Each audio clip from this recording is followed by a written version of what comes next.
स्वागत है आपके अपने YouTube चैनल यूजीसी अड्डा 2.0 में। और जैसा कि क्लास रेगुलर नहीं हो पा रहा था, आपका क्लास रेगुलर होगा। ये आपका सेशन जो है से प्रीवियस ईयर्स बेल्ट्रॉन का प्रैक्टिस सेट 5 है, ठीक है।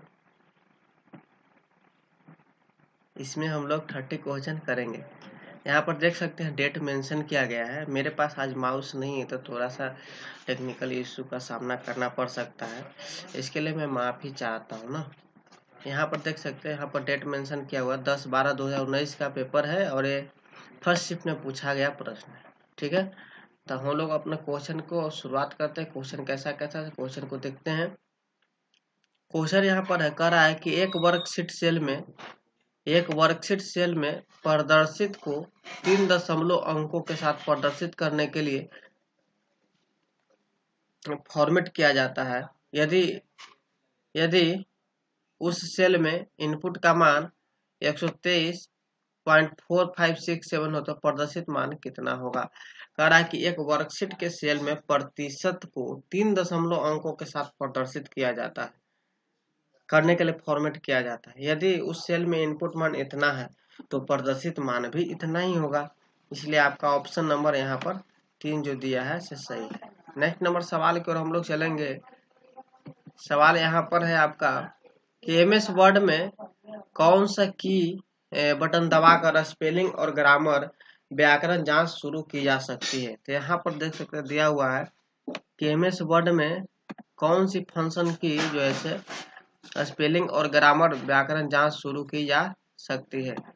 यहाँ पर देख सकते हैं। चलिए अब हम लोग एमएस वर्ड में चलते हैं। एमएस वर्ड में F7 बटन दबाने के लिए बोलता है। क्या F7 बटन को दबाइए। इज कंप्लीट करा के this spelling and grammar check is complete. Okay,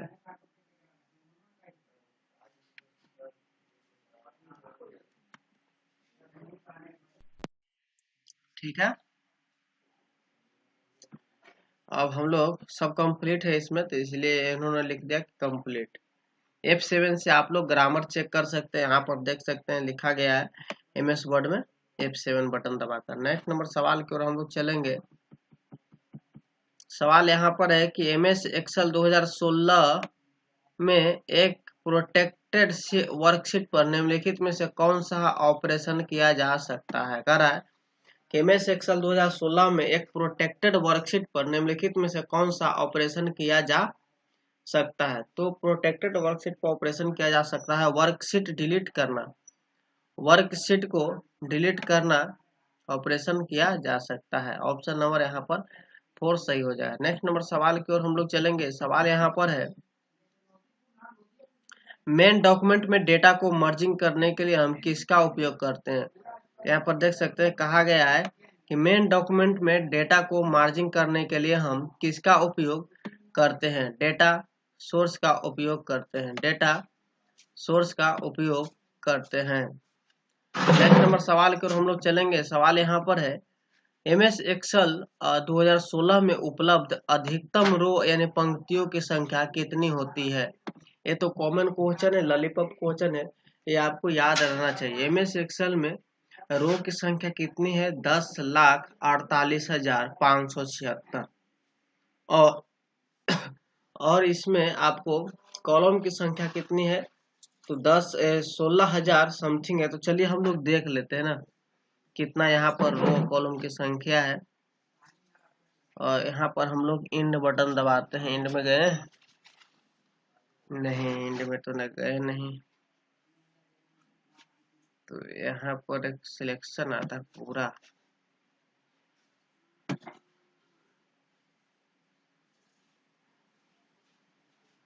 चलिए आपको मैंने बताया भी होगा, इसमें आपको शो नहीं कर रहा है। नेक्स्ट नंबर सवाल की ओर चलते हैं हम लोग। इसमें आपको पंक्तियों यानी रो की संख्या कितनी हो जाएगी, 10,48,576। कितना हो जाएगा, 10,48,576।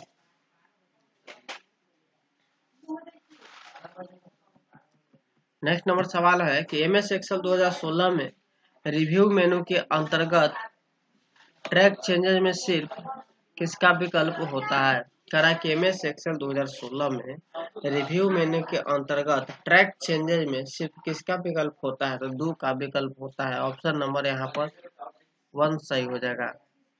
नेक्स्ट नंबर सवाल की ओर हम लोग चलेंगे। सवाल यहाँ पर है, निम्नलिखित में से विषम की पहचान करें। निम्नलिखित में से विषम की पहचान करें। बूट स्टार्प, बूट स्टार्प जो है विषम की पहचान है। बूट स्टार्प जो है विषम की पहचान। क्यों? क्योंकि ये सब जो C++ एक लैंग्वेज है और जावा भी लैंग्वेज है। पाइथन में शायद इसको हम कंफ्यूजन में है। नेक्स्ट नंबर सवाल यहाँ पर है कि DLL का पूर्ण रूप क्या है? यहाँ पर फुल फॉर्म आपसे पूछा जा रहा है कि DLL का पूर्ण रूप क्या है? क्या है? Dynamic link library. क्या है? Dynamic link library. चलिए नेक्स्ट नंबर प्रश्न की ओर हम लोग चलेंगे। प्रश्न यहाँ पर है कि निम्नलिखित में से विषम का चयन करिए। देखिए इंकजेट, यह एक प्रिंटर है। लेजर प्रिंटर है। डॉट मैट्रिक्स एक प्रिंटर। टच स्क्रीन, यह एक अलग ही से हटके, इसीलिए विषम का चयन करने के लिए बोला जा रहा है। नेक्स्ट नंबर सवाल यहाँ पर है, निम्नलिखित विकल्पों में से विषम का चयन करें। अब देखिए इटैलिक, बोल्ड और अंडरलाइन, ठीक है, ये हम लोग वर्ड को लिखे हुए को हम लोग एडिट करते हैं तो इटैलिक भी कर सकते हैं, बोल्ड भी या अंडरलाइन भी कर सकते हैं, लेकिन एरियल यह एक फॉन्ट है, इसीलिए यह एक विषम है। चलिए आगे जानते हैं हम लोग। आगे सवाल है कि MS वर्ड में गटर मार्जिन शब्द इंगित करता है क्या? MS वर्ड में गटर मार्जिन शब्द किसको इंगित करता है? बाइडिंग साइड में मार्जिन जोड़ना को इंगित करता है। बाइडिंग साइड में जोड़ना मार्जिन को इंगित करता है। नेक्स्ट नंबर सवाल की ओर हम लोग चलेंगे। सवाल यहाँ पर है कि निम्नलिखित में से कौन सा MS पावर पॉइंट 2016 में अमान इनवैलिड व्यू विकल्प है? कह रहा है कि निम्नलिखित में से कौन सा MS पावर पॉइंट 2016 में अमान इनवैलिड व्यू विकल्प है? क्या? पेज है। पेज जो है आपको MS पावर पॉइंट 2016 में अमान इनवैलिड व्यू विकल्प है।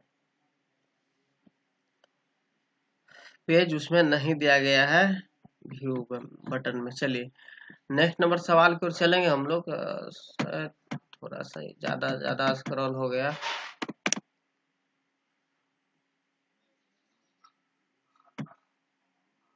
रुक ही नहीं रहा है।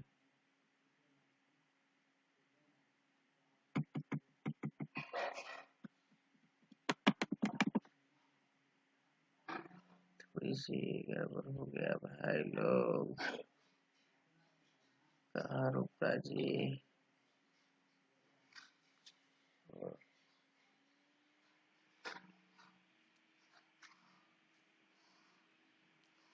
कैमरा नंबर है आपका कोच, थोड़ा सा वीडियो स्किप कर लीजिएगा। पेज नंबर हो गया था, चलिए शायद देख लेते हैं हुआ ना।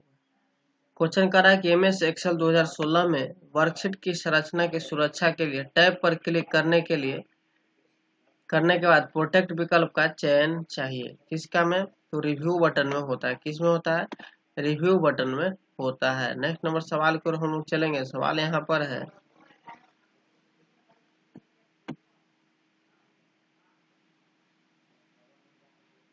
MS एक्सेल में आपके द्वारा खोले गए काम किए गए मौजूद वर्कशीट में किए गए परिवर्तन को सेव करने के लिए निम्नलिखित में से कौन सा विकल्प सही नहीं है? कह रहा है कि MS एक्सेल में आपके द्वारा खोले गए और काम जिस पर कर रहे हैं मौजूदा में, तो वर्कशीट में किए गए परिवर्तनों को सेव करने के लिए निम्नलिखित में से कौन सा विकल्प सही नहीं है?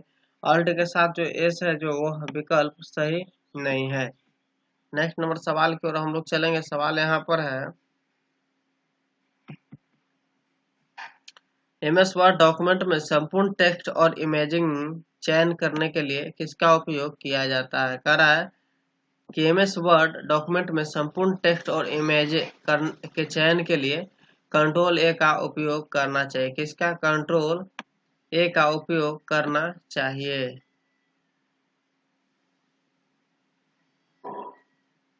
नेक्स्ट नंबर सवाल है कि MS वर्ड 2016 में फाइल को पासवर्ड से सुरक्षित करने के लिए किस पर क्लिक करना चाहिए? कह रहा है कि MS वर्ड 2016 में फाइल को पासवर्ड से सुरक्षित करने के लिए किस पर क्लिक करना चाहिए? तो फाइल मेनू में क्लिक करना चाहिए। फाइल मेनू में शायद हम लोग देखते हैं इसमें दिया है फंक्शन या नहीं। इसमें हम लोग देखते हैं प्रोटेक्ट करने के लिए वह है या नहीं है। है, देखिए ताला लगाने के लिए है ना इसके डॉक्यूमेंट। अब आपको यहाँ पर नहीं मिलेगा किसी में, इसमें चेक कर लेते हैं क्योंकि विंडोज 7 है।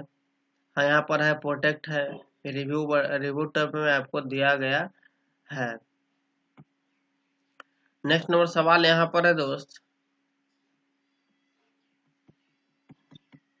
MS एक्सेल 2016 में प्रोटेक्ट अनप्रोटेक्ट विकल्प किस मेनू के अंतर्गत उपलब्ध होता है? रिव्यू मेन्यू के अंतर्गत उपलब्ध होता है। नेक्स्ट नंबर सवाल यहाँ पर है,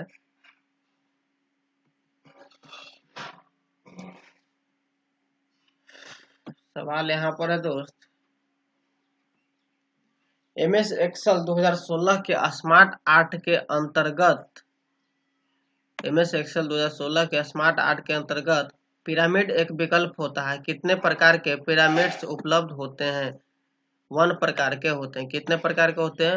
1 प्रकार का। स्मार्ट आर्ट के अंतर्गत पिरामिड एक विकल्प होता है। जो कितने प्रकार के पिरामिड होते हैं? एक ही प्रकार के होते हैं। नेक्स्ट नंबर सवाल की ओर हम लोग चलेंगे। सवाल यहाँ पर है, MS एक्सेल में कंजुगेटिव रो के कई सूत्रों की दूसरी जगह मल्टीपल रो में कॉपी करने के लिए क्या करना पड़ता है? हम लोग कंट्रोल C के साथ कंट्रोल V करेंगे, है ना। 27 क्या है? कंट्रोल C और कंट्रोल V। मल्टीपल मतलब यहाँ से कॉपी और वहां से पेस्ट करना, तो अलग अलग जाएंगे नहीं ना लाने फाइल से खोज कर। नेक्स्ट नंबर सवाल है यहाँ पर, विंडोज XP यानी होम वर्जन संस्करण के लिए निम्नलिखित में से कौन सी सुविधा उपलब्ध नहीं होती है? कह रहा है कि विंडोज XP होम वर्जन संस्करण के लिए निम्नलिखित में से कौन सी सुविधा उपलब्ध नहीं होती है? तो automatic software installation and maintenance की सुविधा उपलब्ध नहीं होती है। नेक्स्ट नंबर सवाल की ओर हम लोग चलेंगे।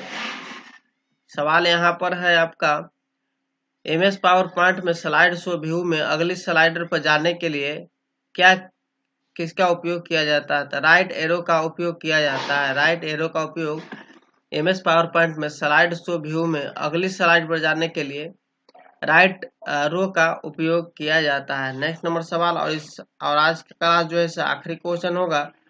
मेरे क्लास को लाइक नहीं किए तो लाइक कर लीजिए फटाफट से आप लोग, और चैनल को भी सब्सक्राइब कर लीजिए। इस तरह के आपको वीडियो हमेशा मिलते रहेंगे।